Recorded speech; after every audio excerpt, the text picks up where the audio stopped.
बाबतीत बोलतो दोन या वर्षी सगळी परिस्थिती चांगली असताना सुद्धा महाराष्ट्रातल्या सगळ्या कारखान्यांचं 30% 40% क्रशिंग कमी व्हायला लागलं. बरोबर आहे का अभिजित? कारण यंत्रणा झाली नाही यावर्षी सगळीकडे. कोल्हापूरमध्ये सुद्धा वाईट अवस्था आहे, सोलापूरमध्ये तीच अवस्था आहे, पुण्यामध्ये तीच अवस्था आहे. भविष्यामध्ये आपल्याला याचा काहीतरी विचार करावा लागेल. कोल्हापूरमध्ये अनेक कारखान्यांनी काळोखे सर अनेक कारखान्यांनी शेतकऱ्यांनाच आता तुम्ही तोडी करून ऊस घाला म्हणून सांगितलं. प्रत्येक शेतकरी 10 एकर 5 एकर 20 एकर वाला शेतकरी आपले आपले गडी निर्माण करतो आणि तोडीत निर्माण करतो.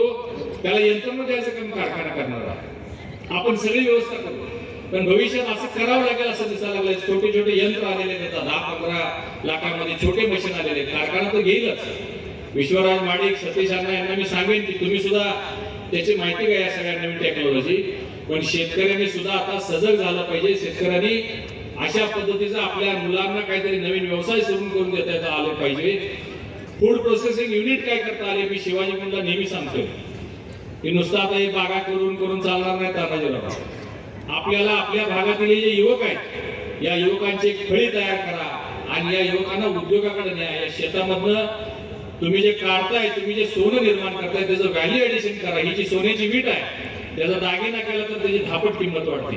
आणि म्हणून जे सोनं तुम्ही उगवताय, जसं आम्ही आता कारखान्यामध्ये पूर्वी फक्त साखर निर्माण करत होतो, आता आम्ही वीज निर्माण करतोय, आता आम्ही इंधन निर्माण करणार आहे, पुढे आम्ही ग्रीन हायड्रोजन निर्माण करणार आहे. तसं आपल्याला भविष्यामध्ये आपल्या शेतातून निघालेल्या मालाचं फूड प्रोसेसिंग युनिट किंवा व्हॅल्युएशन करण्यासाठी आपण सुरुवात करा.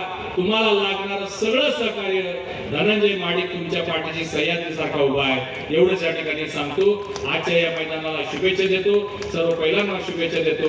भव्य दिव्य अशी बक्षीस या ठिकाणी दिली जाणार आहेत. सर्व संयोजकांचे आभार व्यक्त करतो आणि थांबतो. धन्यवाद. जय हिंद, जय महाराष्ट्र.